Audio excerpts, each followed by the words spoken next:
Welcome to Quiet Scare, where horror doesn't scream, it whispers. Real documented experiences, selected with care, and adapted for quiet, sleep-friendly listening. Truth stays firm. The mood deepens. Please like and subscribe, and tap the bell for new episodes. No more than 3 ads in the first 15 minutes, then uninterrupted playback.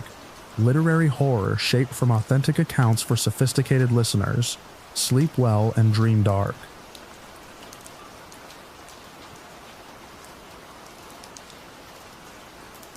One night I looked through the peephole because I heard someone laughing in the stairwell at 3 in the morning. That probably sounds harmless, but if you've ever lived in a multi-unit apartment building long enough, you learn the difference between normal noise and the kind that makes your stomach tighten. This wasn't the laughter of someone coming home from a bar.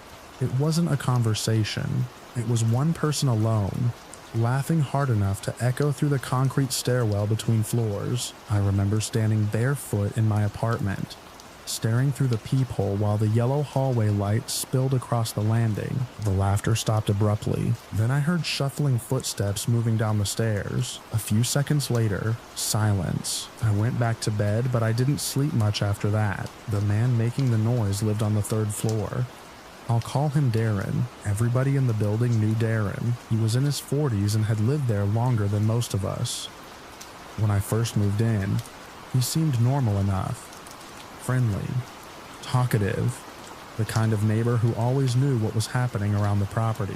Over the next year, things changed. He started looking rough. His clothes became dirtier. His eyes always seemed unfocused. Some nights he would wander the stairwells muttering to himself.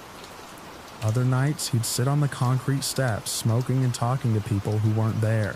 I never knew exactly what he was using, and honestly, it wasn't my business.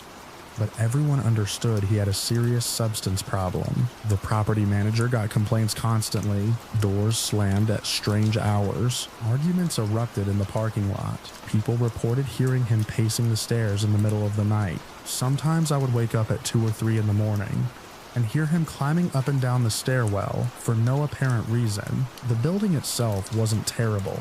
It was older, but mostly quiet. Families lived there.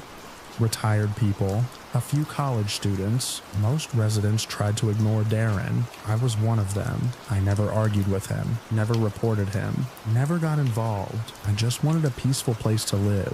For most of that month, things followed the same pattern. Late night noises, occasional shouting, long stretches of silence. Then, during the final week, the atmosphere changed. Even from inside my apartment, I could tell something was off. I started noticing unfamiliar people around the property. They weren't residents. Cars would pull up late at night and leave a few minutes later. People stood near the stairs talking quietly before disappearing. Once, while taking out trash, I noticed a man standing near the entrance watching the building, not looking at his phone, not smoking, just watching. The second he realized I saw him, he walked away. I remember feeling relieved when he disappeared around the corner. A few days later, rain moved through the area. The weather stayed cold and damp. Water collected on the concrete steps outside the stairwell entrances. Everything felt gray. The night everything happened was unusually quiet.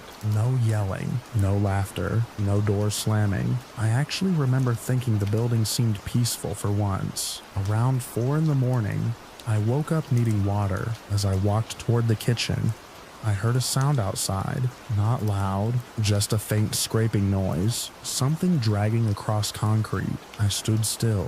The sound came again, then stopped. Curiosity got the better of me. I slipped on shoes and stepped into the hallway. The air smelled damp. Rainwater had been tracked inside earlier that evening. The stairwell light was still on. At first, I didn't see anything. Then I looked down toward the landing between floors. Someone was lying there. I froze. For a second, my brain couldn't process what I was seeing. The figure wasn't moving. One arm was stretched awkwardly across the concrete. I rushed down the stairs. As soon as I got closer, I recognized Darren. He was badly hurt. His face was swollen. There was blood on his clothing.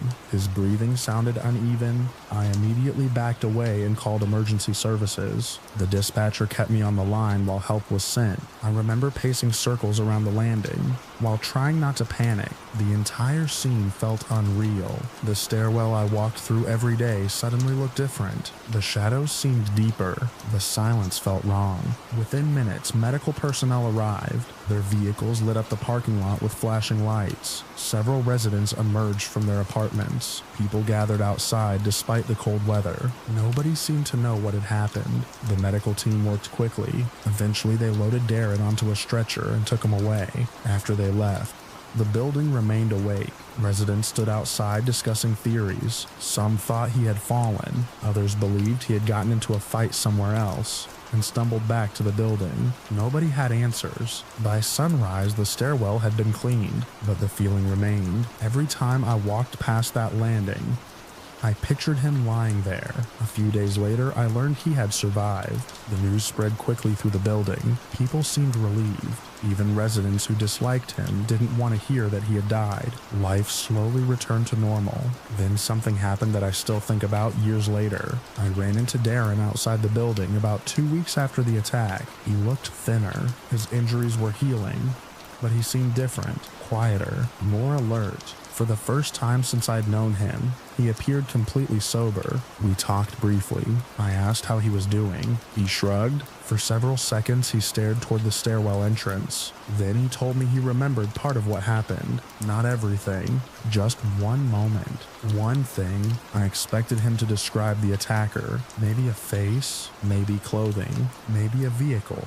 Instead, he focused on something else, the words. According to Darren, he had been sitting alone in the stairwell late that night. Someone approached him. There was an argument, then violence. Most of the attack was a blur, but he remembered one sentence clearly. One sentence, spoken right before everything went dark. The attacker leaned close and calmly told him that nobody in the building would care what happened to him. That was it. No threats, no screaming, no anger, just a cold statement delivered like an ordinary observation. Nobody in the building would care. When Darren repeated those words, I felt a chill run through me. Not because they were dramatic, because they weren't. The sentence sounded casual, matter of fact, as if the attacker genuinely believed it, as if the attack itself wasn't personal at all, just something being done to a person who had already been written off. A week later, the property manager terminated Darren's tenancy. I wasn't surprised. There had been complaints for months. The assault probably accelerated a decision that was already coming. Within days, his apartment was empty. The lights stayed off. The door remained closed. Eventually, another tenant moved in. Life continued. People stopped talking about the attack. New residents arrived. Old residents moved away. The building carried on the way apartment buildings always do. But I never forgot those words. Not because I cared about Darren more than anyone else. The truth is, I barely knew him. What bothered me was realizing how easily someone can become invisible. For months, most of us had treated him like background noise, an annoyance, a problem, someone to avoid. Then one morning, I found him broken and alone on the same stairs we all used every day. And somewhere out there was a person who looked at him and saw someone so isolated that they believed nobody would care what happened to him. Years later, I can still picture that damp concrete landing beneath the stairwell light, empty again by sunrise, as if nothing had ever happened.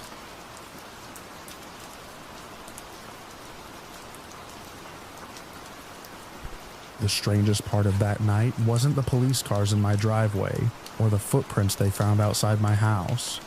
It was the television. I live alone at the end of a quiet residential street, the kind of neighborhood where nothing seems to happen after dark. Most nights followed the same routine. I'd lock the doors, feed my dog Max, watch a little television, and head to bed. It was predictable, maybe even boring. But I liked it that way. The night everything happened started exactly the same. Rain had been falling since late evening, tapping steadily against the windows and running down the gutters outside. Around 11:30, I settled into my recliner with Max, stretched across the living room rug. The weather report droned in the background while I scrolled through my phone. The first sign that something was wrong came from the television. The broadcast suddenly cut out. 1 second, the weather forecast was on screen. The next, the picture dissolved into a mess of static and distortion. The audio cracked and sputtered through the speakers before going completely silent. I frowned and lowered my phone. Cable outages weren't unusual during storms, but this felt different. The static lasted several seconds before the screen flickered again. Shapes and shadows rolled across the display. For a brief moment, it looked almost like another image was trying to push through.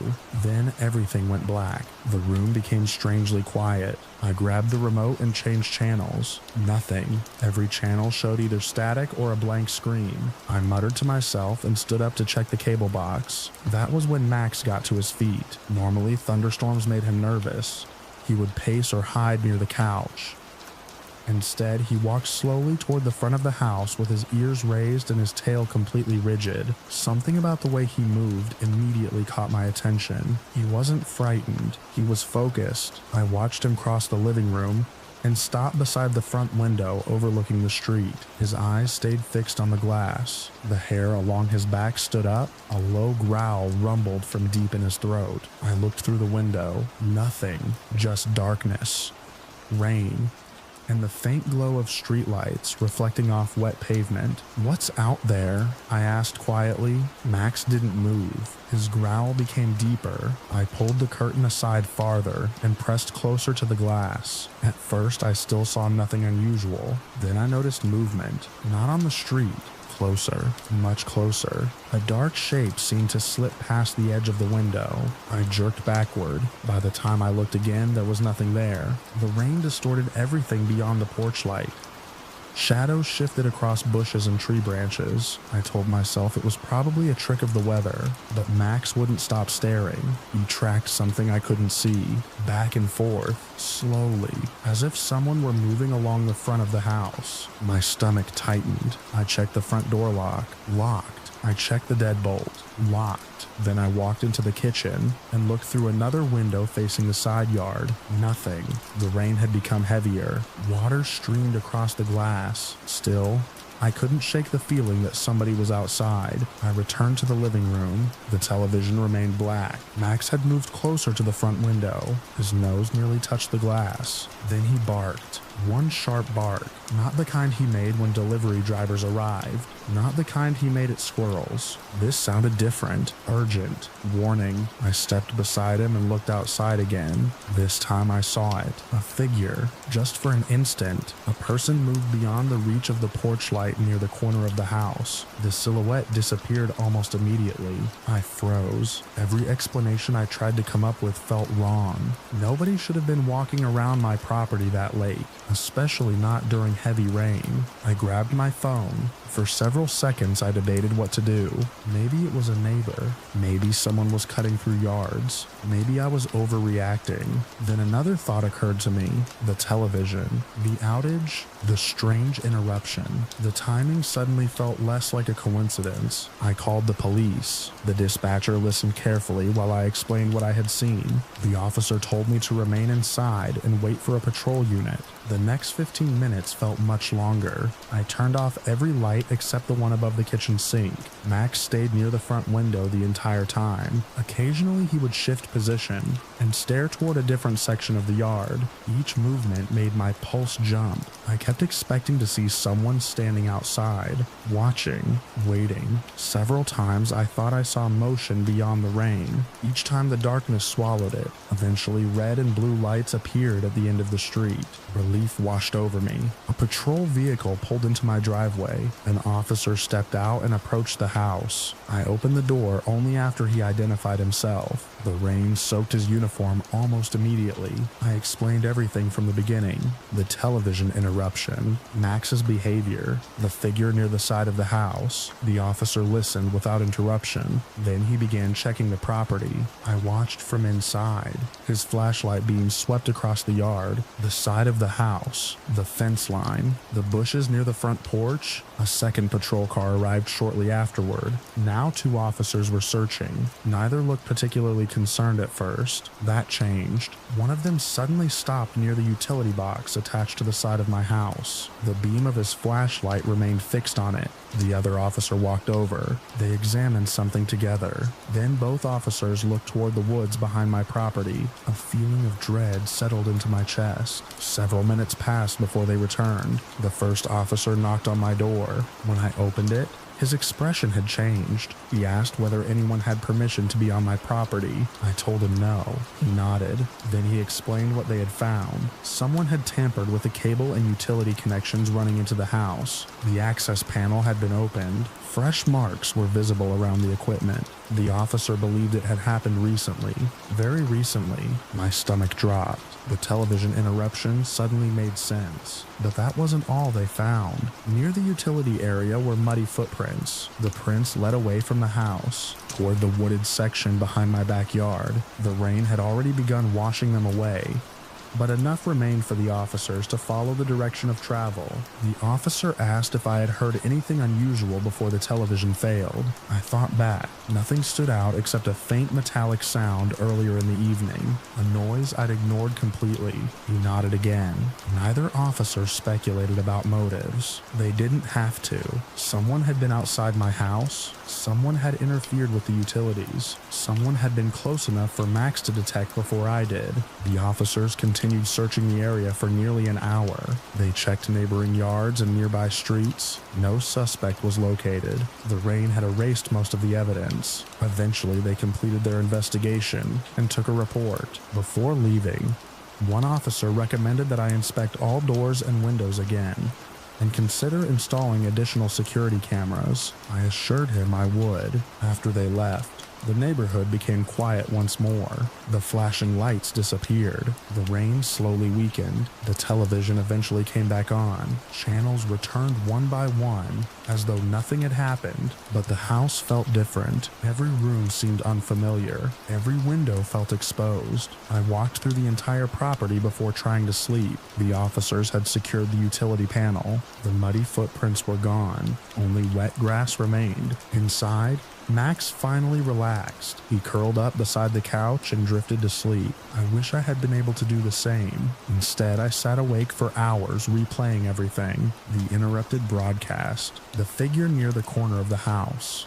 the footprints, the tampered utility lines. Most of all, I kept thinking about timing. If Max hadn't reacted, I might have dismissed the television outage completely. I might have gone to bed assuming the storm was responsible. The police report later confirmed evidence of deliberate interference, but it never answered the question that bothered me most. Why had someone chosen my house? Months have passed since that night. Nothing similar has happened again. The utility lines were repaired. Additional cameras were installed. Life eventually returned to normal. Yet every so often, when a broadcast flickers or a screen momentarily goes dark, I remember standing beside that front window while Max stared into the rain, and I remember the officer's flashlight illuminating fresh footprints leading away from my house into the darkness.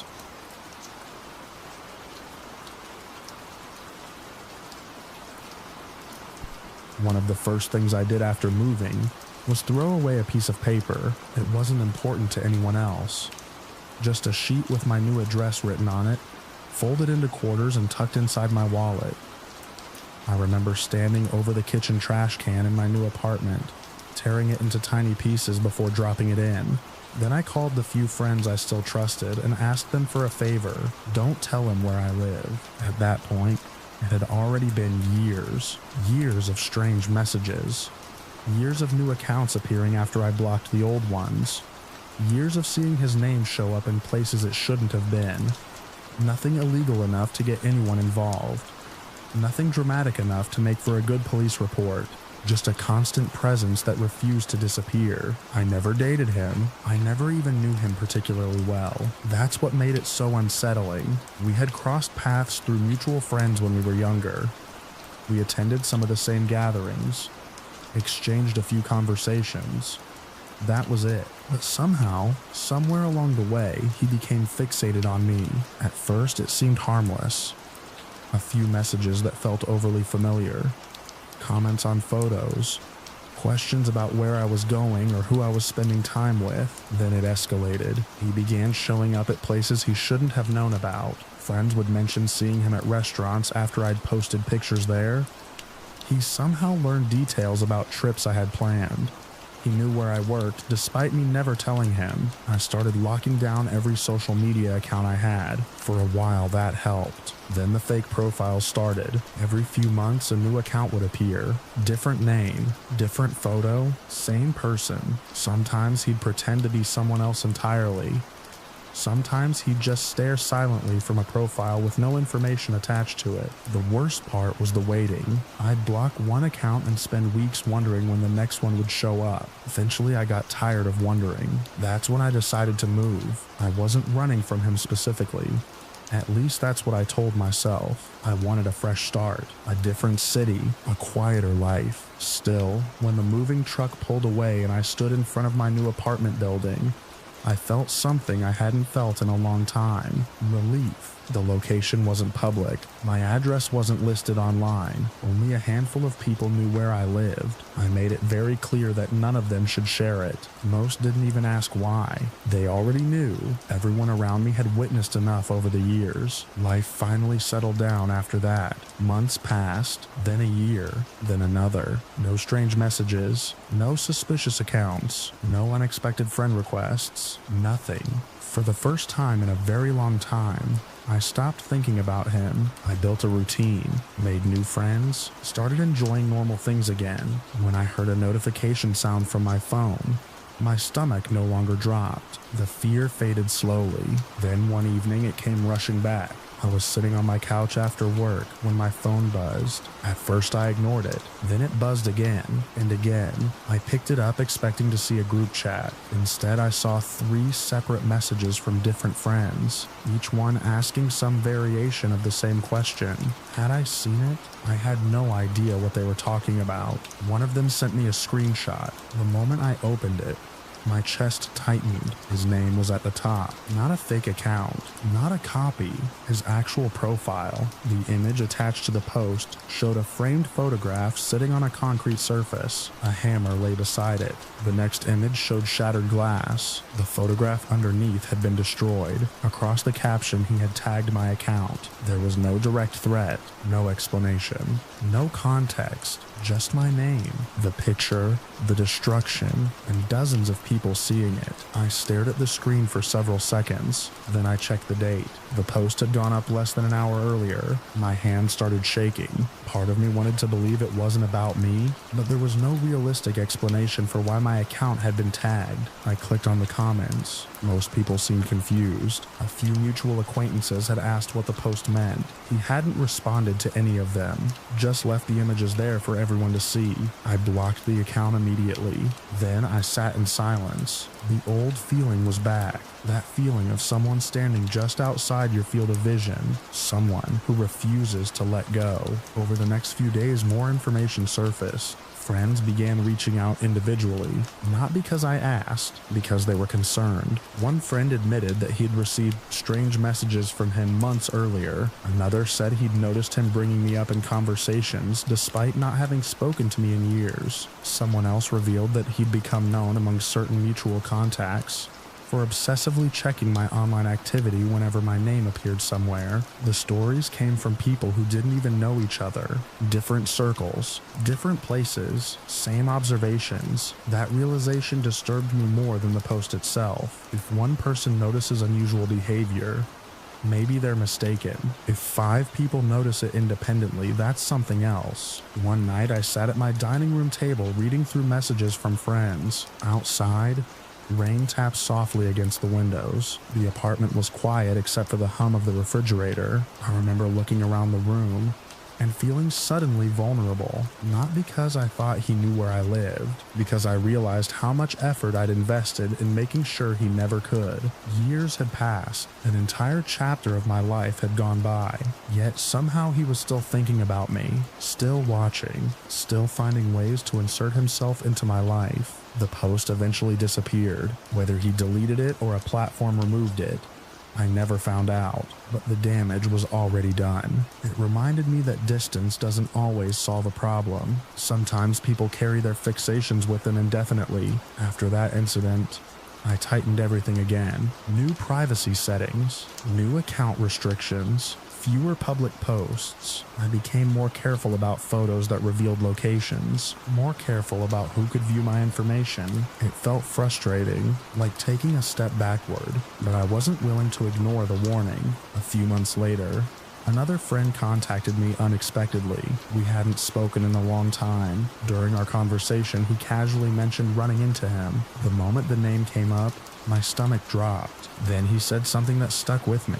He told me that after the encounter ended, he couldn't stop thinking about how strange the interaction felt. Not because of anything dramatic, just because my name had somehow entered the conversation again. Years later, completely unprompted, I remember ending that call and staring out my apartment window. The parking lot below was empty. Streetlights reflected off wet pavement. Nothing looked unusual. Nothing was happening. Yet I felt the same chill I had felt when I first saw that tag post. The understanding that some people never truly move on. I still live privately. Very few people know my address. Most of my online presence is locked down. I haven't seen him in person for years. As far as I know, he still doesn't know where I am. But every now and then I'll receive a message from an old friend asking if I've heard from him lately. The answer is always no. And every time that question appears on my screen, I'm reminded of the photograph in those images, the frame, the shattered glass, my name sitting underneath it for everyone to see, a message sent across years of silence that said more than words ever could. Now whenever I lock my front door at night, I glance at the small security monitor mounted beside the entrance. The screen always shows the same quiet hallway outside my apartment, empty and still beneath the fluorescent lights.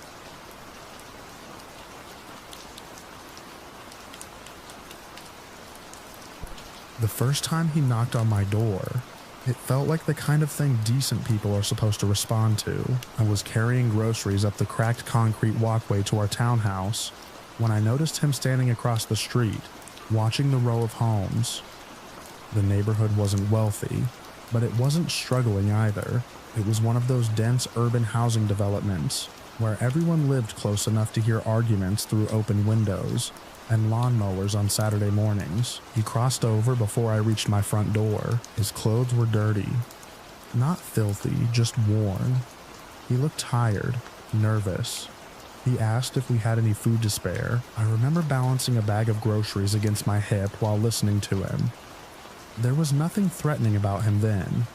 If anything, he seemed embarrassed to be asking. I went inside, grabbed a few canned goods and some bread, and handed them over. He thanked me several times. That should have been the end of it. Instead, he came back 3 days later, then a week after that, then twice in the same week. At first, it was easy to justify. A couple cans of soup, an old blanket, a bottle of water. My wife didn't love it, but she understood why I was helping. He keeps coming here specifically, she pointed out one evening.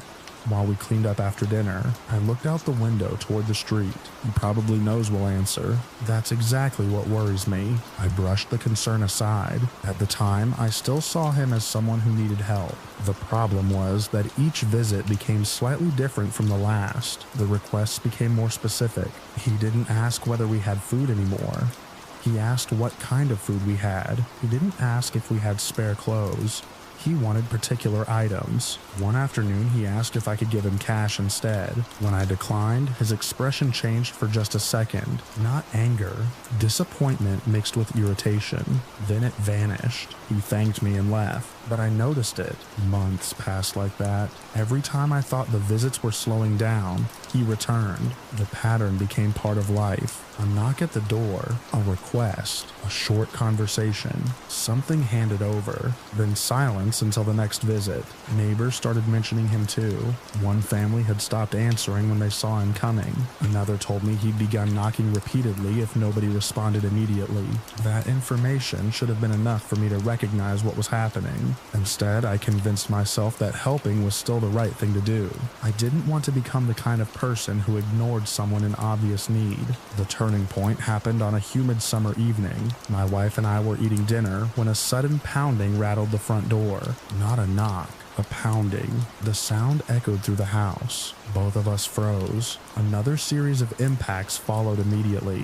Heavy, aggressive, the kind of pounding that makes your pulse jump before your brain understands why. I got up and looked through the peephole. It was him. His face was inches from the door. He looked irritated, not desperate, not embarrassed. I opened the door only a few inches. Before I could say anything, he launched into a complaint. He said he'd come by earlier. He said nobody answered. He said he'd been waiting around the area. The entire conversation felt wrong, not because of what he wanted, because of how he expected it. The request sounded less like a request and more like an obligation I had failed to meet. I told him I couldn't help that evening. His expression hardened. He stared at me for several seconds before walking away. That was the first time I locked the deadbolt immediately after he left. The visits increased after that. Sometimes he showed up in the morning, sometimes in the afternoon, sometimes after dark. There seemed to be no pattern anymore. One Saturday, he knocked 3 separate times. The third time, I didn't answer. I watched through the blinds as he stood on the porch longer than usual. Instead of leaving immediately, he stared at the front windows. Then he slowly walked away. A feeling settled into my stomach. Not fear exactly. Unease. The realization that someone outside knew our routines. Knew when we were home. Knew which car belonged to us. Knew we usually answered. My wife stopped opening the curtains facing the street. The atmosphere inside the house changed. Whenever someone approached the front door unexpectedly, we noticed. Whenever footsteps paused outside, we listened. Weeks later, the situation escalated again. I came home from work just before sunset. The sky was gray and heavy with incoming rain. As I pulled into my parking space, I saw him sitting on a low retaining wall across from our townhouse, watching. The moment he noticed my vehicle, he stood. I felt a sinking sensation. He crossed the street before I could even reach my front door. This time there was no greeting, no small talk. He immediately started listing things he needed. Food, money, batteries, several other items. The conversation felt rehearsed, like he'd been waiting specifically for my arrival. I interrupted and told him I couldn't provide anything. His face tightened. For a moment I thought he might argue. Instead, he just stared at me. Then he asked why. The question caught me off guard, not because of the words, because of the tone, as though I owed him an explanation. I repeated myself. He didn't respond right away. Then he walked off without another word. The rain started minutes later. I stood at the window watching him disappear down the sidewalk. My wife joined me. Neither of us spoke for a while. We both knew things had changed. The next week confirmed it. The pounding started again, harder than before. The entire door shook. Pictures rattled against the walls. The noise erupted without warning in the middle of the evening.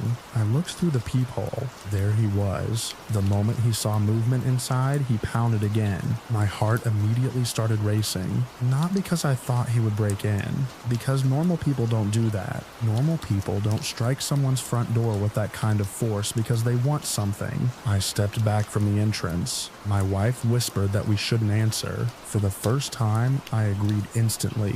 We stayed silent. The pounding continued, then stopped. Several seconds passed. Then came another burst, even louder, even angrier. Eventually it ended. We waited. I checked through the peephole again. The porch was empty, but the feeling remained. The house no longer felt private. It felt observed. Over the following month, we made a decision. No more handouts. No exceptions. No matter what he asked for, no matter how often he appeared, the boundary had to exist. Not because helping people was wrong, because the situation had become unsafe. The first time he returned after we made that decision, we didn't answer. He knocked, waited, knocked again, then left. The second time he stayed longer. The third time he pounded. The sound echoed through every room, but we still didn't answer. Gradually, something unexpected happened. The visits became less frequent, then less frequent still. The gaps stretched from days to weeks,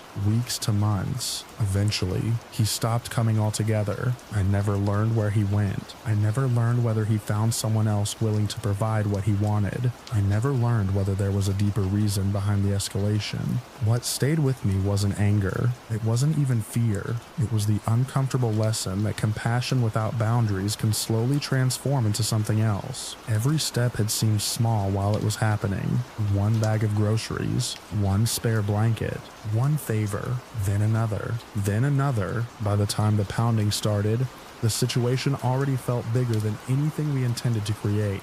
Even now, years later, I sometimes remember those evenings when the house would suddenly shake from the force of someone demanding our attention from the other side of the door. The memory that stays clearest isn't his face. It's the sight of our quiet front porch after the noise finally stopped.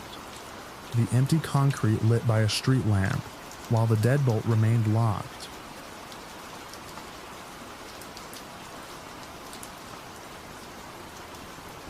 I first realized something was off when a casual group chat started turning into a series of invitations that made no sense. It happened during a period when a few of us from the community center had been spending time together after local events.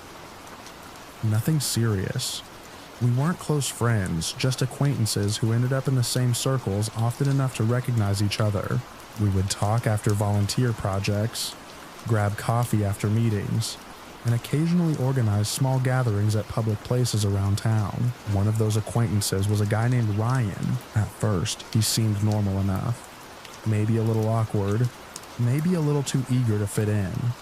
But plenty of people are awkward, and nobody thought much about it. The first thing that caught my attention wasn't anything dramatic. It was a pattern. Ryan constantly tried to move conversations away from public places. Whenever people discussed meeting somewhere, he would suggest locations that were strangely isolated. Not a cafe, not a park where families gathered, not a restaurant. Instead, he would bring up abandoned trails outside town, empty clearings near a river, or secluded spots hidden behind stretches of undeveloped land. Every suggestion came with some explanation. He claimed the places were peaceful. He claimed nobody would bother us there. He claimed they were perfect for hanging out. At first, people laughed it off. Then he kept doing it. The more he pushed, the stranger it felt. One afternoon, several of us were standing outside the community center after an event. People were talking about meeting up over the weekend. Ryan immediately suggested a clearing he knew somewhere outside town. Nobody seemed interested.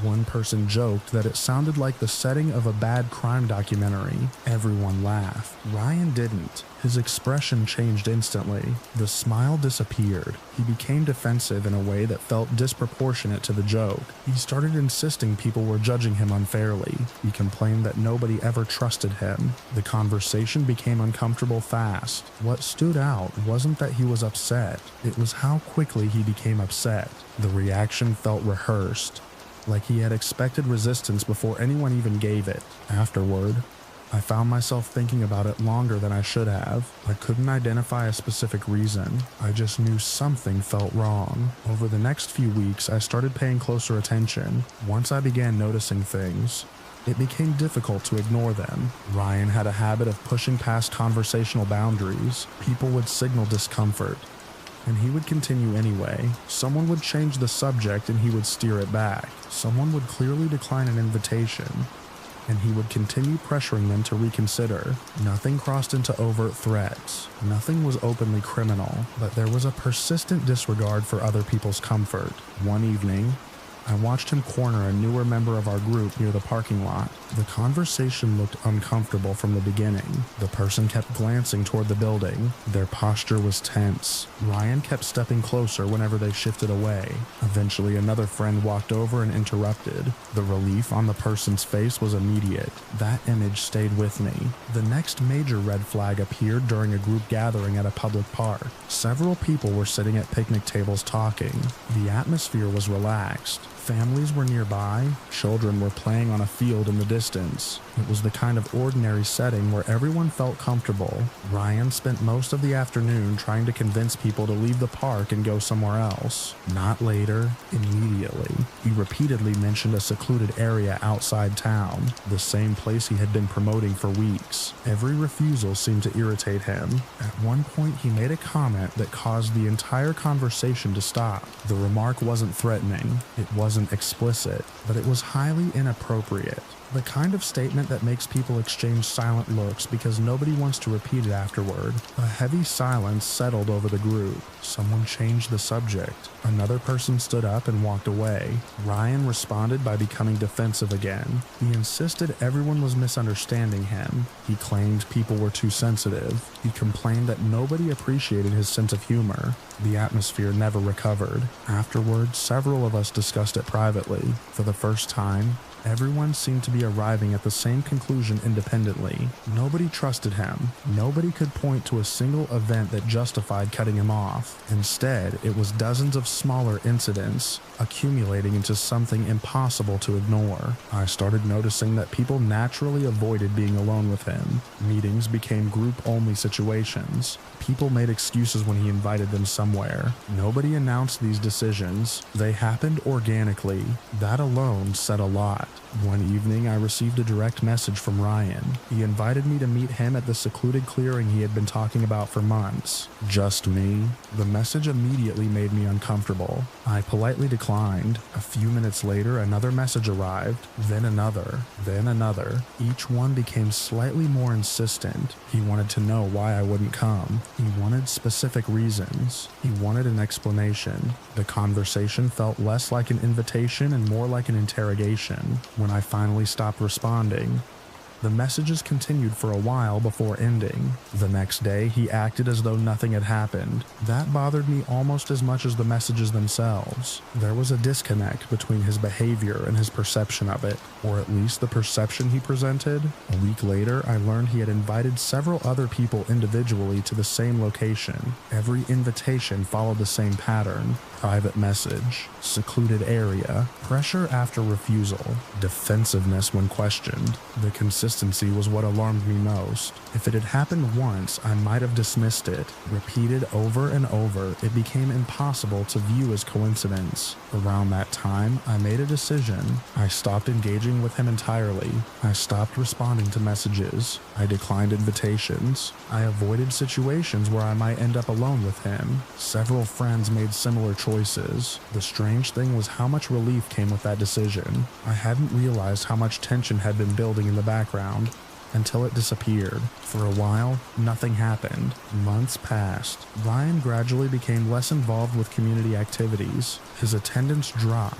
People stopped hearing from him as often. Eventually, he disappeared from most social circles we shared. I never learned exactly what his intentions were. Maybe there was a harmless explanation for everything. Maybe there wasn't. What mattered was that every instinct I had was telling me to create distance. The older I get, the more I trust those instincts. People often imagine danger arrives dramatically. They picture obvious threats, clear warnings, undeniable evidence. In reality, discomfort usually arrives first. Small moments, subtle reactions, conversations that leave a strange feeling behind, behavior that doesn't quite fit. Most of those moments lead nowhere. Some don't. The important thing is recognizing when a pattern begins to form. Looking back, that's what stands out most. Not any single comment, not any single invitation, not any single interaction. It was the accumulation, the repeated attempts to isolate people, the inappropriate remarks, the defensive reactions whenever anyone expressed discomfort, the refusal to respect boundaries. Each piece by itself seemed minor. Together, they painted a picture I couldn't ignore. Years later, I still remember standing outside the community center, watching him try once again to convince people to meet him somewhere hidden from everyone else. I remember the uneasy silence that followed. I remember the looks people exchanged, and I remember the sense of relief I felt after choosing to walk away and never look back, leaving that entire situation behind like a distant road disappearing into a stand of trees.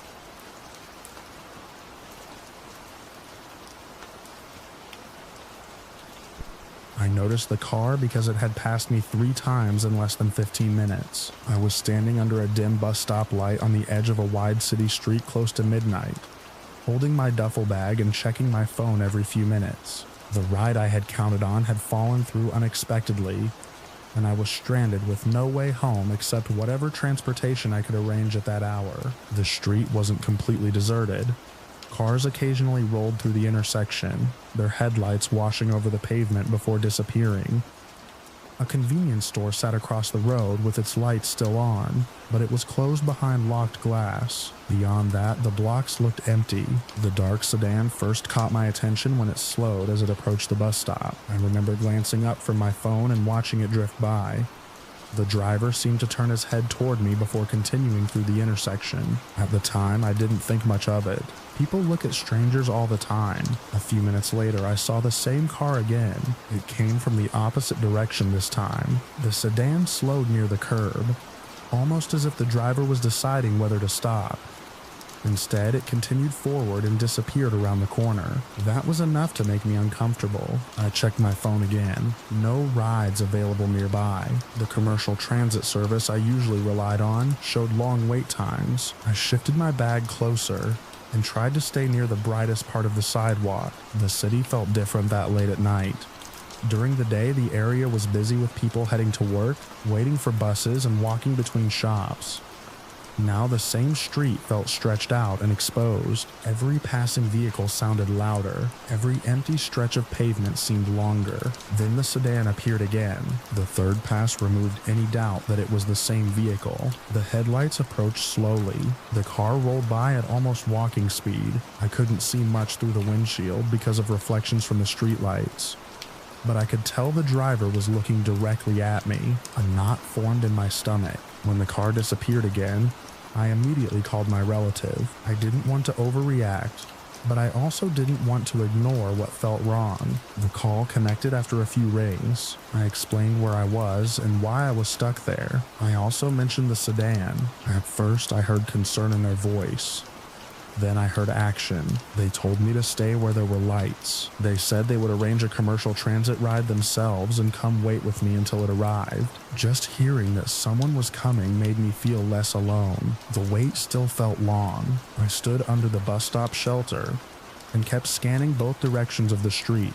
The sedan didn't return immediately. For several minutes, traffic remained normal. A delivery truck passed. A city bus rolled through without stopping. A pair of pedestrians crossed at the next intersection before disappearing into a parking garage. I began wondering if I had imagined the threat. Maybe the driver was lost. Maybe they were looking for an address. Maybe I was simply nervous because I was stranded. Then I saw the sedan again. It emerged from a side street and stopped at a red light across the intersection. The driver could have gone straight when the light changed. Instead, the car turned and slowly approached the side of the road where I stood. The vehicle came close enough that I could make out its shape clearly beneath the streetlights. It didn't stop. It didn't leave either. It simply crawled forward. My phone suddenly felt very small in my hand. I moved farther back beneath the shelter. The sedan continued past me and parked half a block away. My chest tightened. The headlights remained on. The car stayed there,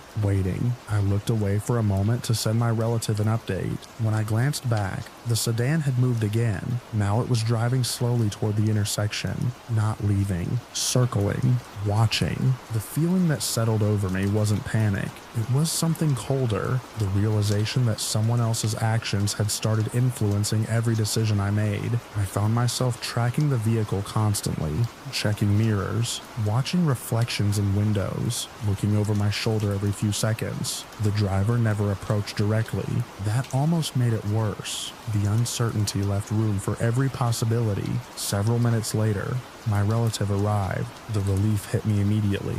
Their car pulled up to the curb and they stepped out without hesitation. The moment another person joined me, the entire situation changed. The street felt less isolated. The darkness felt less heavy. I noticed it instantly. The sedan was parked across the intersection at the time. Its headlights pointed toward the road. For the first time all night, it didn't move. My relative stood beside me while we waited for the transit service. We remained near the bus stop under the brightest lights available. Occasionally we talked. Mostly we watched. The sedan stayed where it was. I kept expecting it to leave. Instead, it lingered. Minutes passed. The city remained quiet. A cool breeze pushed scraps of paper along the curb. Traffic lights cycled through their colors over empty lanes. The sedan remained. At one point, another vehicle parked nearby. The driver of that vehicle got out and walked into a late-night restaurant farther down the block. For a brief moment, the street felt normal again. Then the other driver disappeared inside. The sedan stayed, waiting. My relative eventually checked the status of the commercial transit ride and confirmed it was approaching. That information eased some of the tension. An endpoint finally existed. I wouldn't be stranded much longer. A few minutes later, we saw headlights approaching from the far end of the street. The vehicle matched the description of the transit service. It pulled smoothly toward the curb near the bus stop. At almost the exact same moment, something changed across the intersection. The sedan started moving, not toward us, away.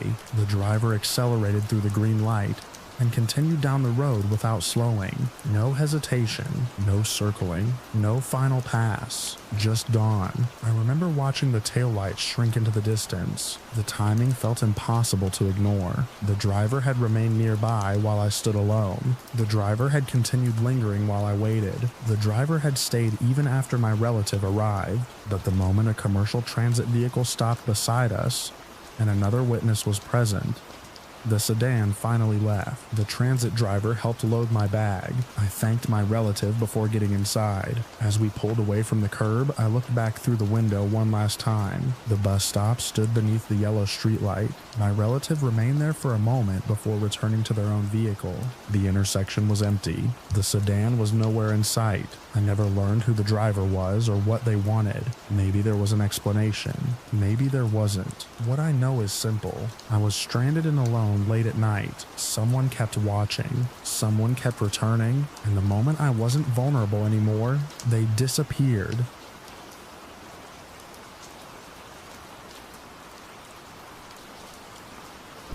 I first noticed the man because of the vehicle. Our business sat near a busy highway, the kind of place that saw a constant stream of customers throughout the afternoon. Most people came in, bought what they needed, and left. Even the regulars followed patterns. After working there long enough, you develop a sense for what belongs and what doesn't. His vehicle didn't belong. It was an old van that had been modified in ways I couldn't quite figure out. The windows were heavily tinted. Extra lights were mounted along the roof. Odd metal attachments lined the sides. It wasn't illegal, and it wasn't damaged. It just looked wrong for the parking lot of a normal commercial business. The first afternoon I saw it, I noticed it sitting in the far corner of the lot. Hours passed, and it never moved. At first I assumed the driver was waiting for someone. People did that all the time. But then I realized nobody ever got in or out. The van remained parked in exactly the same spot while customers came and went around it. Around mid-afternoon, I finally saw movement. A man climbed out. He looked ordinary enough. Middle-aged, average build, dark clothing. Nothing about him stood out except the fact that he had apparently spent several hours sitting alone in that van. I watched him walk toward the entrance. He entered the building, wandered briefly through the sales floor, and then disappeared toward the back where the restrooms were located. A few minutes later, he left. No purchase, no interaction, no reason for being there. That struck me as unusual, but not alarming. Not yet. He returned to the van and sat inside. An hour later, he came back. Again, he entered the building without buying anything. Again, he headed toward the restrooms. Again, he left shortly afterward. The pattern continued for the rest of my shift. When I left that evening, the van was still parked there. The next day it came back. Same van, same corner of the parking lot, same man. By the third day, I started paying closer attention. Working customer service gives you plenty of opportunities to observe people without looking obvious. I found myself watching the front entrance whenever the man appeared. What I noticed made me uncomfortable. He wasn't simply using the restroom, he was watching people. Specifically, he seemed interested in who was heading toward the restroom hallway. At first, I thought I might be imagining it. Then I started noticing the timing. Whenever certain customers walked toward the back of the building, the man would suddenly stand up and move. Not every customer, not groups, usually individuals, sometimes elderly people, sometimes teenagers, sometimes someone carrying shopping bags who clearly wasn't paying attention to their surroundings. The man would wait a few seconds and then follow. The first time I saw it happen, I told myself there could be a harmless explanation. The second time, I became uneasy. The fifth or sixth time, I knew it wasn't a coincidence. One afternoon, I watched a customer head toward the restroom area. The man had been sitting in the van for nearly an hour. The moment the customer disappeared into the hallway, the man climbed out and walked inside. He entered the same hallway less than a minute later. Several minutes passed. Then both emerged separately. The customer returned to shopping. The man walked directly back to his van. No purchase. No interaction. No apparent reason for being there. The behavior repeated over and over. Days turned into weeks. Not every day, but often enough that employees started recognizing the van. I mentioned it to a coworker. Without me describing much, she immediately knew who I meant. She had noticed him too. That conversation bothered me more than anything. When multiple people independently notice the same person for the same reasons, it usually means something genuinely unusual is happening. The van became a fixture in the parking lot. Sometimes it arrived shortly after lunch, sometimes later in the afternoon, sometimes it stayed until dusk. Whenever business slowed, I found myself looking through the front windows toward the far corner of the lot. The van was often still there, waiting. One rainy afternoon, the parking lot was nearly empty. Water streaked across the windows, distorting the outside world into shifting shapes. The van sat alone beneath a gray sky. I remember feeling relieved when I realized the man hadn't come inside yet. That relief lasted only a few minutes. A woman entered the building carrying several shopping bags from nearby stores. She headed toward the restroom hallway. Less than 30 seconds later, the man appeared at the entrance. I don't know where he had been hiding inside the van, but suddenly he was moving quickly across the wet pavement. He entered the building. He glanced around once, then he followed her. Something about the speed of it unsettled me. There was no hesitation, no uncertainty. It was as if he had been waiting specifically for that moment. I found myself watching the hallway entrance until both eventually emerged. Nothing happened, at least nothing visible. The woman left. The man returned to the van, yet the knot in my stomach remained, because by that point I wasn't worried about what I had seen. I was worried about what I hadn't seen.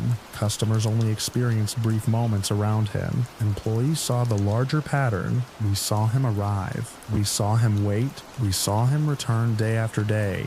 We saw him repeatedly follow people into a private area of the building without conducting any business. The behavior existed in pieces for customers. For us, it formed a complete picture. One evening during a particularly busy shift, I noticed him sitting in the van while families crossed the parking lot. The afternoon sun had faded into the dull orange light that comes before sunset. Traffic moved steadily beyond the property.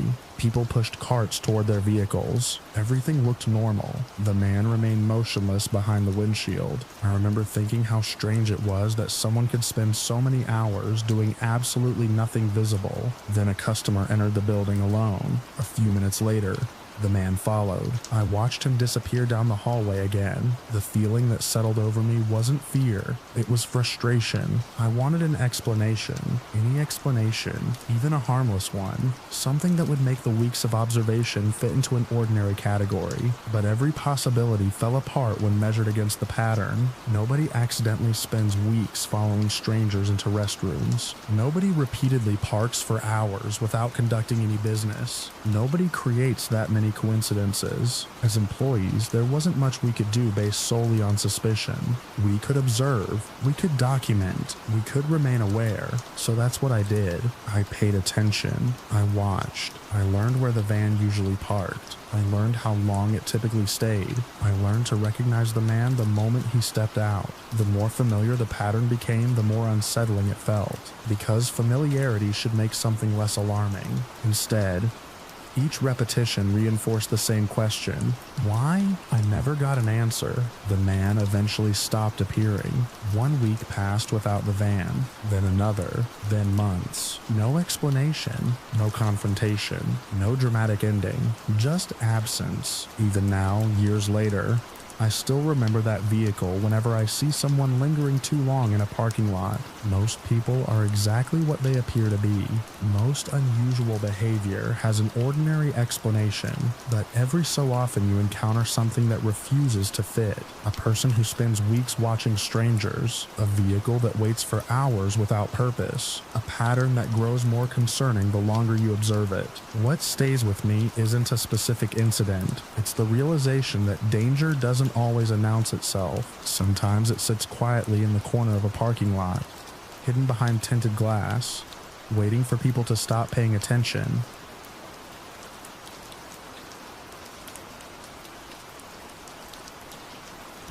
I've always been the kind of person who avoids unnecessary risks when driving at night. I keep a safe following distance, stay in the right lane whenever possible, and pay attention to what's happening around me.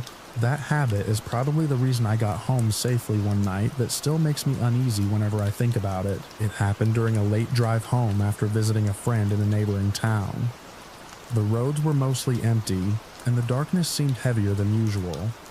There were long stretches of highway without many streetlights, broken only by occasional gas stations and intersections. I remember glancing at the dashboard clock and noticing how late it had gotten. I was tired but alert enough to focus on the road. The weather was clear, and visibility ahead was decent despite the darkness. At first, the road behind me was empty. Then I noticed headlights appear in my rearview mirror. That wasn't unusual. Cars passed through that road all the time. I assumed the vehicle would either pass me or maintain a normal distance. Instead, it closed the gap quickly. Within moments, the vehicle was so close that I could barely see its front grille. The headlights filled my mirrors with harsh white light. I tightened my grip on the steering wheel. Maybe the driver was impatient. Maybe they wanted me to speed up. I maintained my speed. The vehicle stayed directly behind me. A minute passed, then another. The distance between us never changed. The driver was practically attached to my rear bumper. I checked the left lane. It was clear, to avoid any confrontation. I moved over and gave them room to pass. The vehicle moved over too. Not past me, behind me, still tailgating. A knot formed in my stomach. My passenger noticed it too. They shifted in their seat and looked through the rear window. The bright headlights washed over the interior of the car. Neither of us said much at first. There wasn't much to say. The situation felt strange, but there was still a chance it was coincidence. I moved back into the right lane. The vehicle followed. I slowed slightly. The vehicle slowed too. I accelerated. The vehicle accelerated. Every movement I made was mirrored. That was when the anxiety started replacing simple annoyance. The road ahead stretched into darkness.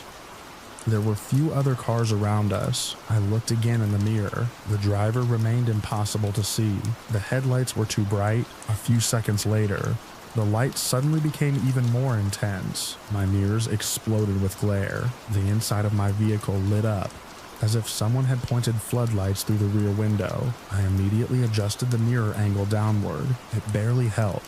White light spilled around the edges. The road ahead became harder to focus on. My eyes struggled to adapt. The passengers shielded their face and turned away from the rear window. The brightness seemed deliberate. Every time I checked the mirror, all I saw was blinding light. The effect was surprisingly stressful. It felt like losing awareness of what was behind me, while simultaneously being unable to ignore it. I focused on staying calm. Panic would only make things worse. The vehicle continued riding dangerously close. If I needed to brake suddenly, there would be almost no room for either driver to react. The road curved through a darker section lined with trees. The surrounding landscape disappeared into blackness. Only my headlights and the overwhelming glow behind us remained visible. I considered several possibilities: an aggressive driver, someone intoxicated, someone trying to intimidate another motorist for their own amusement. Whatever the reason, I wanted distance. I exited the highway at the next opportunity. Normally, I would have stayed on that route for another 20 minutes. This time, I took the ramp. The vehicle followed. My stomach dropped. That could still have been coincidence. Maybe they lived nearby. Maybe they needed the same exit. I kept driving. The vehicle stayed behind me. The bright lights never dimmed. The new road was narrower and less populated than the highway. I immediately regretted taking it. There were fewer businesses, fewer Fewer houses, fewer opportunities to pull into a crowded area. The passenger finally voiced what both of us were thinking. The driver behind us wasn't acting normally. I nodded without taking my eyes off the road. The tailgating continued. Every turn I made, they made. Every lane change was matched. At one intersection, I turned right. The vehicle turned right. A minute later, I turned left. The vehicle turned left. The pattern became impossible to ignore. My pulse hammered in my ears. The logical part of my brain kept searching for explanations. Maybe they were simply traveling in the same direction. Maybe the road network left few alternatives. But the feeling in my chest told a different story. The driver seemed focused entirely on my vehicle. I spotted a small convenience store ahead. Its parking lot was brightly lit. Several cars were parked outside. I signaled and turned in. The vehicle drove past without stopping. For the first time in nearly 15 minutes, the headlights disappeared. Relief flooded through me. I pulled into a parking space. My passenger and I sat quietly for a moment. Neither of us moved. The silence felt strange after so much tension. Then I checked the entrance road. The same headlights appeared again. The vehicle had turned around. The car entered the parking lot. Every ounce of relief vanished. The driver rolled slowly through the rows of parked cars. The headlights swept across storefront windows, across parked vehicles, across us. The passenger sat upright. I started the engine again. The vehicle continued moving through the lot at a crawl. It wasn't heading toward the store entrance. It wasn't searching for parking. It seemed to be searching for us. I pulled out of the parking space and headed toward the exit. The other vehicle immediately changed direction. Its headlights swung around. It followed. At that point, I stopped trying to rationalize the behavior. The driver was intentionally pursuing us. The only question was why. The nearest police station was too far away for me to reach comfortably without knowing whether the vehicle would remain behind us. Instead, I focused on reaching an area with more traffic and more people. I turned onto a larger road. The vehicle followed. The bright lights returned. Cars began appearing around us more frequently. Gas stations, fast food restaurants, open businesses. The presence of other people helped. I felt slightly less isolated. Still, the vehicle remained there, close, persistent, aggressive. I remembered a truck stop several miles ahead that operated through the night. It was usually busy with drivers stopping for fuel and food. That became my destination. The road seemed endless. Every red light felt too long. Every empty stretch felt vulnerable. The headlights remained fixed behind us. The truck stop eventually appeared ahead, glowing against the darkness. Rows of trucks lined the lot. Bright overhead lights illuminated everything. People moved between vehicles and buildings. I drove straight into the center of the lot. The vehicle followed me through the entrance. Then something changed. For the first time all night, the driver hesitated. The vehicle slowed. I continued toward the busiest section of the property. Several people stood near the fuel islands. Others walked in and out of the main building. The aggressive vehicle lingered near the entrance. I kept moving. The distance between us finally began to grow. A few seconds later, the vehicle turned sharply. Without warning, it exited the truck stop and accelerated away. The bright headlights vanished into the darkness beyond the lot. Just like that, it was over. I parked near the building and sat there for several minutes. My hands were trembling harder than I realized. The passenger stared toward the exit road, making sure the vehicle didn't return. It never did. Eventually, we went inside, got coffee, and waited before continuing home. The rest of the drive was uneventful. No strange headlights, no tailgating, no pursuit, just empty roads and the quiet hum of tires against pavement. Years later, I still don't know who was behind that wheel or what they wanted. Maybe it was an angry driver looking for someone to intimidate. Maybe it was someone behaving recklessly without understanding how frightening their actions were. Whatever the explanation, I learned something that night. Sometimes the safest choice isn't proving you're right or figuring out someone's motives. Sometimes it's simply getting yourself somewhere public, somewhere bright, and somewhere filled with witnesses. The last thing I remember from that night is standing beside my car under the truck stop lights, looking out toward the dark highway where those headlights had finally disappeared.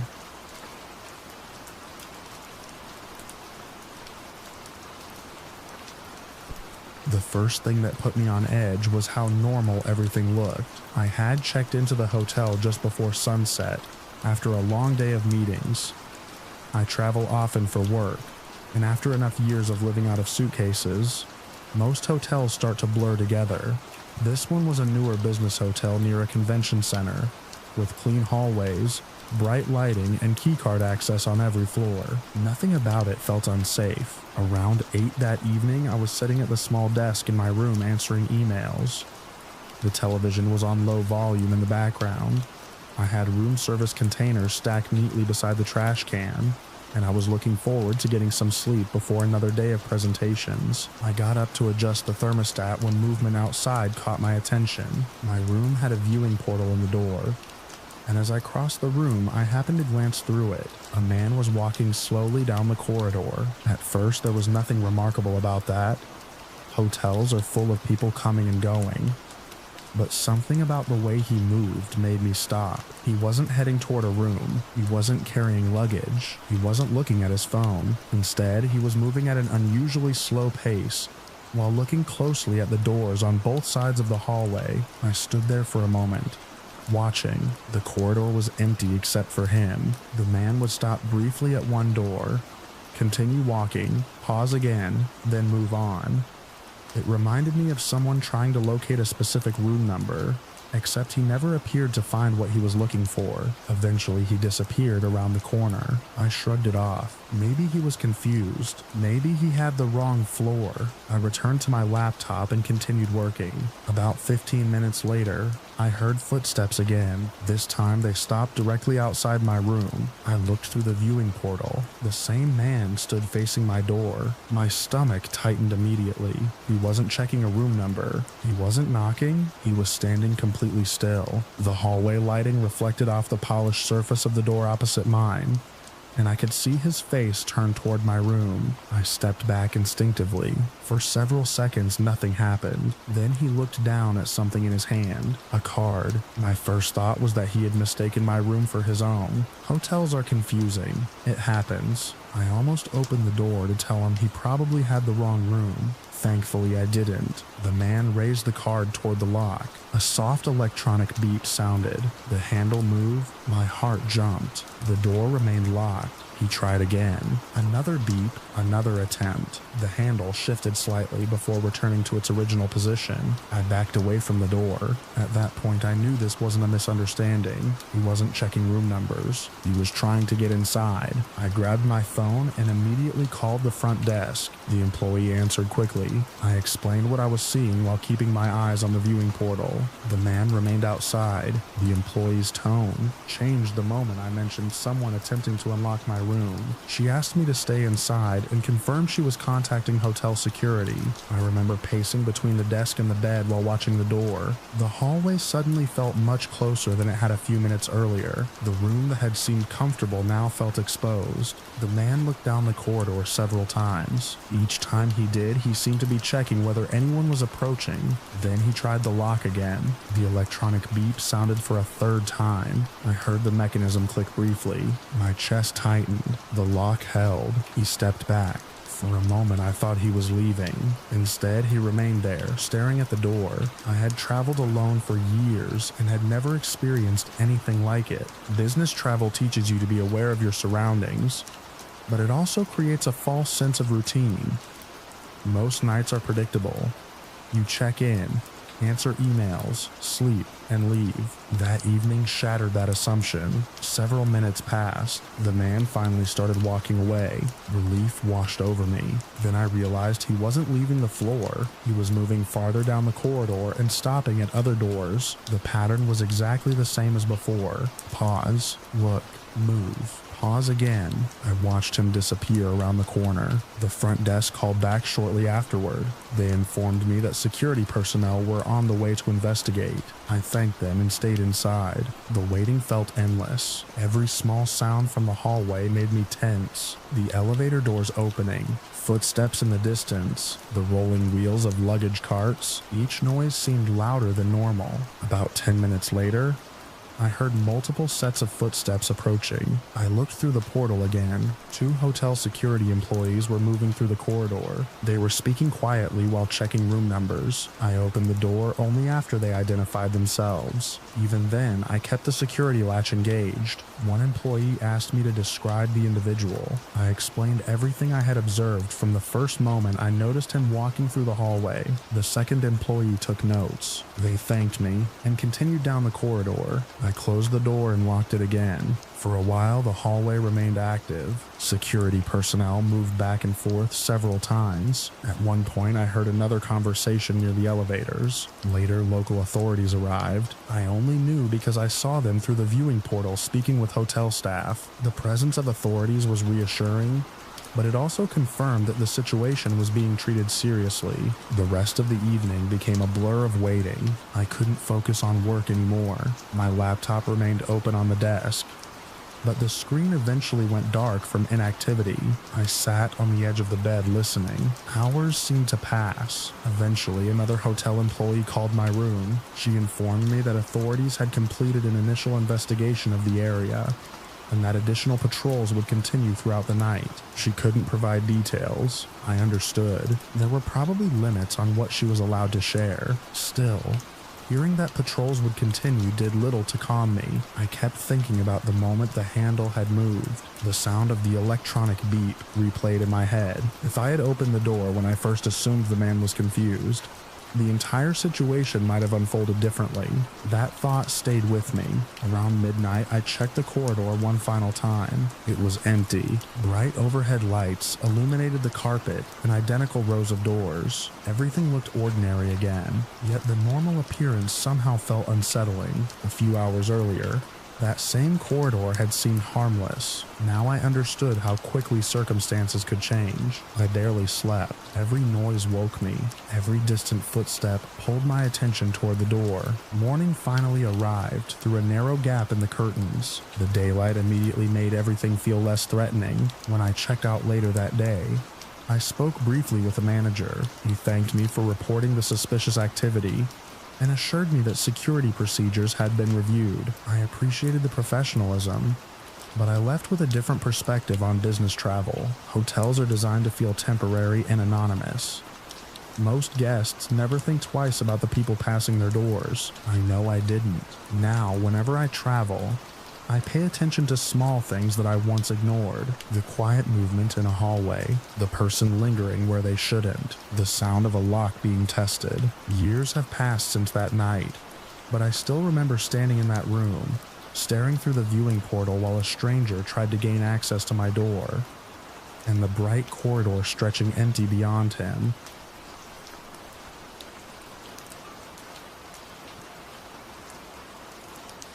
I used to work evening shifts at a small grocery store on the edge of town.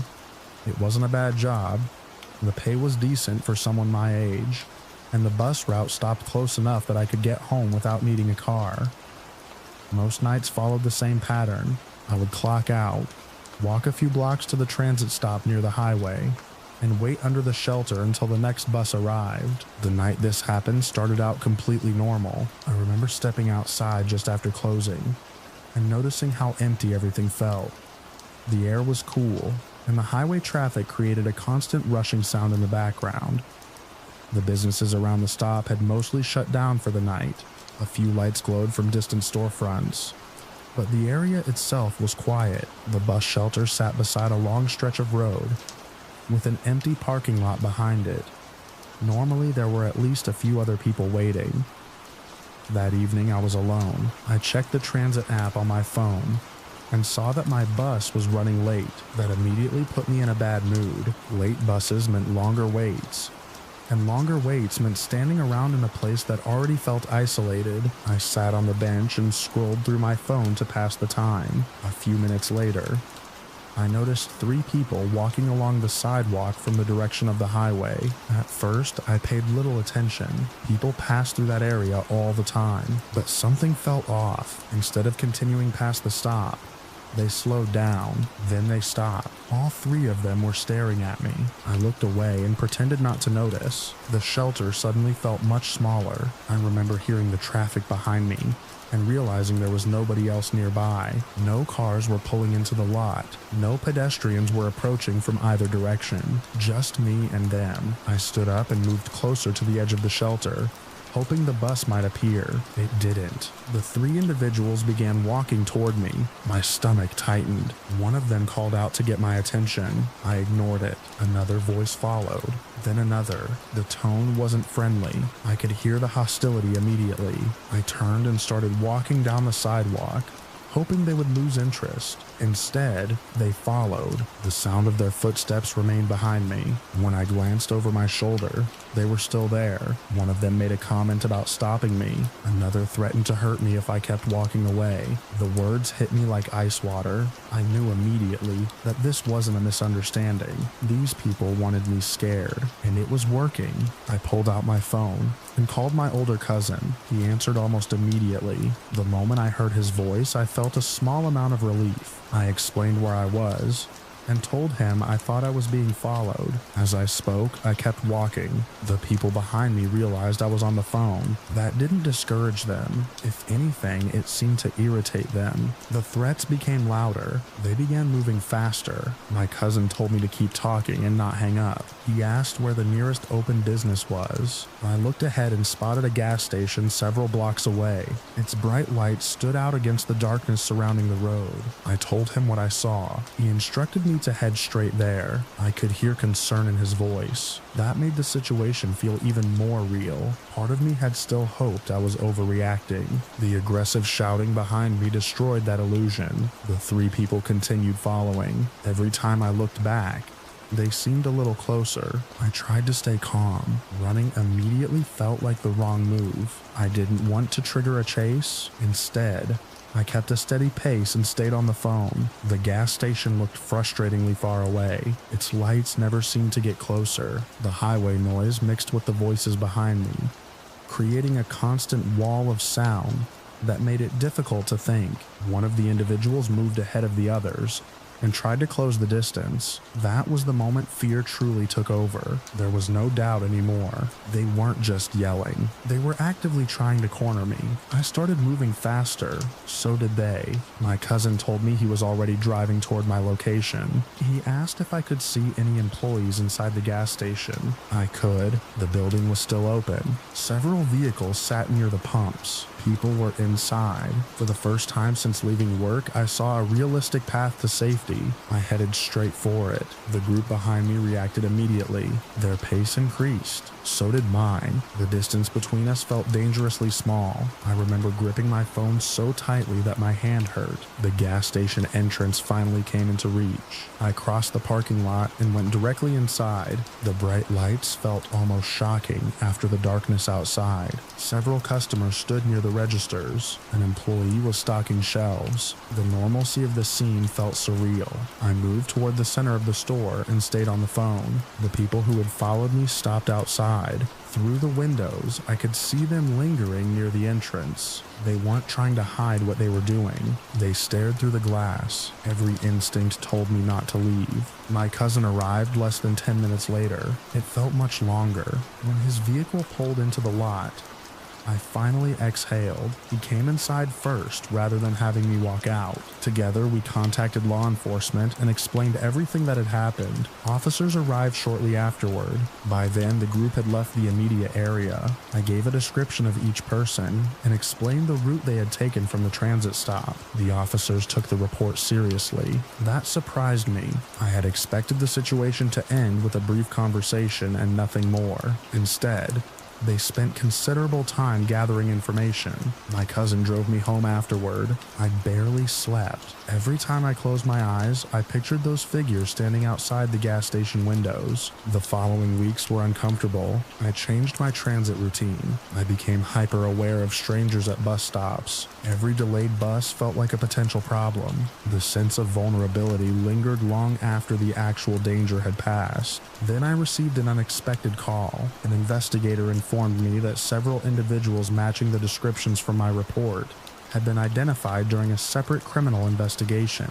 According to the information I was given, they had been involved in multiple incidents targeting other people around transit areas and public spaces. The details were disturbing. The behavior I experienced had not been isolated. Other citizens had encountered the same group. The investigator explained that arrests had been made and charges had followed. Eventually, penalties were imposed for crimes committed against other victims. I remember sitting quietly after that phone call ended. For a long time, I simply stared out my apartment window. The realization settled heavily on me. If my bus had arrived on time, I might never have known how serious the situation actually was. If I hadn't called my cousin, I might have remained alone at that stop. If that gas station had been closed, I don't know what would have happened. Those thoughts stayed with me. Even now, years later, I still remember the glow of the highway lights, the empty transit shelter, and the feeling of hearing hostile voices getting closer. While I searched for somewhere safe to go, whenever I pass a bus stop late at night, I find myself looking around automatically. Most people waiting there are simply trying to get home. But I learned that evening how quickly an ordinary routine can become something else entirely. The last thing I remember from that night is standing beside my cousin's vehicle outside the gas station, watching the traffic move along the highway while the shelter where everything began sat far in the distance under a single pale light.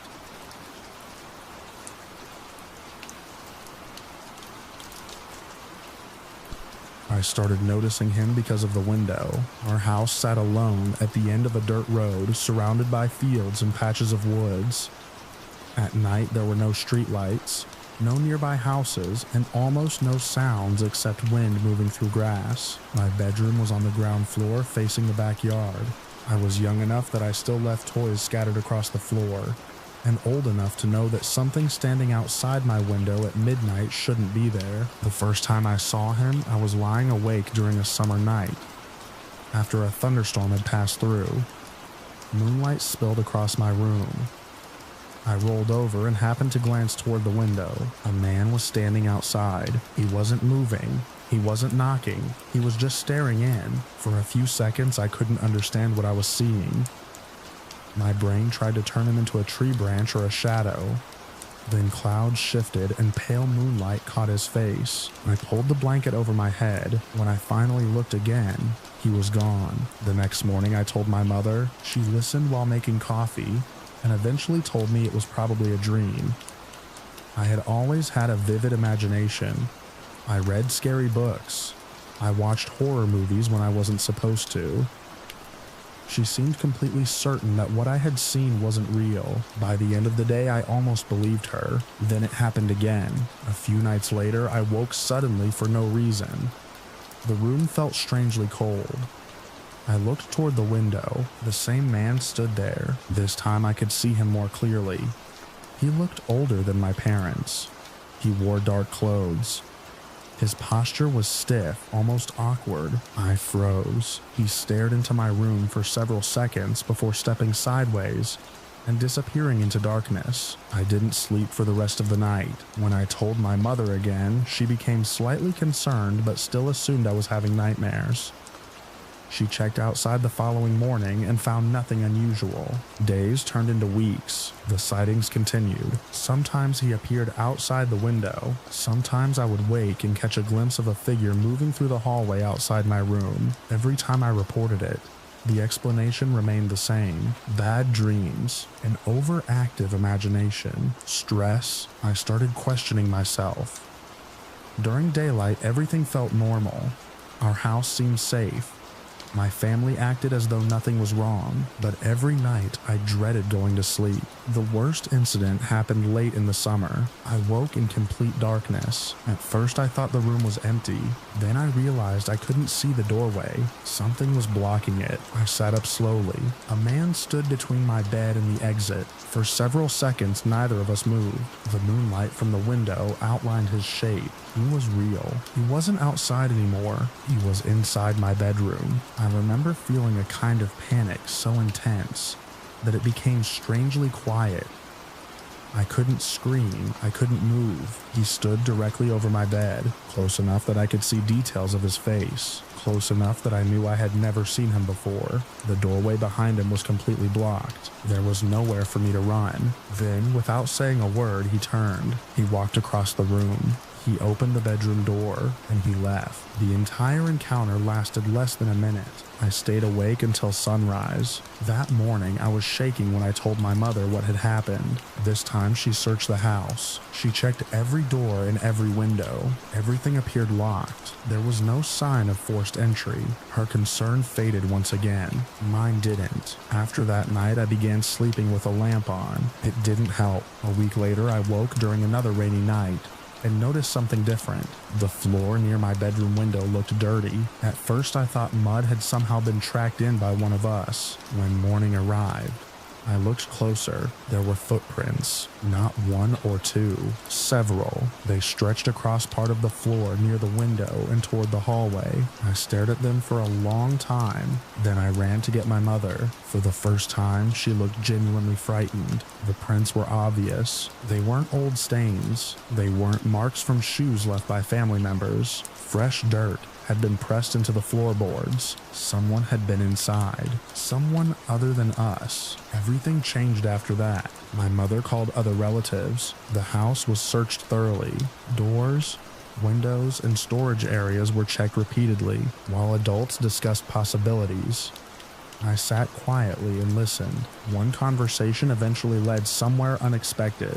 Years earlier, a relative had gone through a difficult divorce. The former spouse had once possessed a key to our house. Everyone had assumed it had been returned. No one had ever changed the locks. The possibility seemed ridiculous at first. Then people started thinking harder about it. The former spouse had recently been struggling with serious personal issues.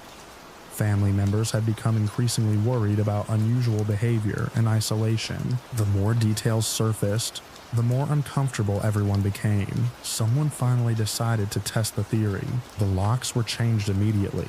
Every exterior door received a new lock. Additional security measures were added. For several nights afterward, nobody slept particularly well. I kept expecting to see the man outside my window again. I kept expecting to wake and find someone standing in my room, but nothing happened. No figure appeared outside. No footsteps echoed through the hallway. No one stood over my bed. The silence felt almost suspicious after weeks of fear. A few days later, information reached our family that confirmed what many had already begun to suspect. The relative's former spouse had indeed kept a key. There was no evidence that another stranger had been involved. No mysterious trespasser. No unknown drifter. The person entering the house had likely been someone connected to our family all along. Someone experiencing severe psychological distress. Someone who had been letting themselves into our home during the night. The realization should have made me feel better. Instead, it somehow made everything worse. For weeks, I had imagined a monster outside my window. The truth was an ordinary person with a key. An ordinary person who walked through our house while everyone slept. An ordinary person who stood inside a child's bedroom in the middle of the night. Years have passed since then. The house is gone now, and the locks were changed long ago.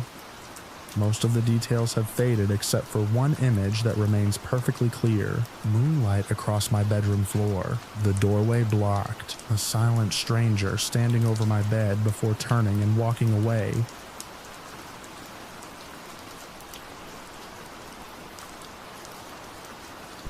I first noticed it because the microwave clock was wrong. That sounds insignificant. But in a house where 4 adults shared chores, bills, and a carefully organized routine, small changes stood out. I came downstairs before work one Tuesday morning and saw the display blinking 12. Someone had unplugged it. I reset the clock and assumed one of my roommates had cleaned behind the appliance. By that evening, nobody knew anything about it. The next day, the living room lamp was disconnected from the wall. The day after that, the coffee maker had been moved several feet across the counter. Nothing was stolen. Nothing was broken. Things were simply wrong. At first, it became a running joke. We blamed each other. We wondered if someone was sleepwalking.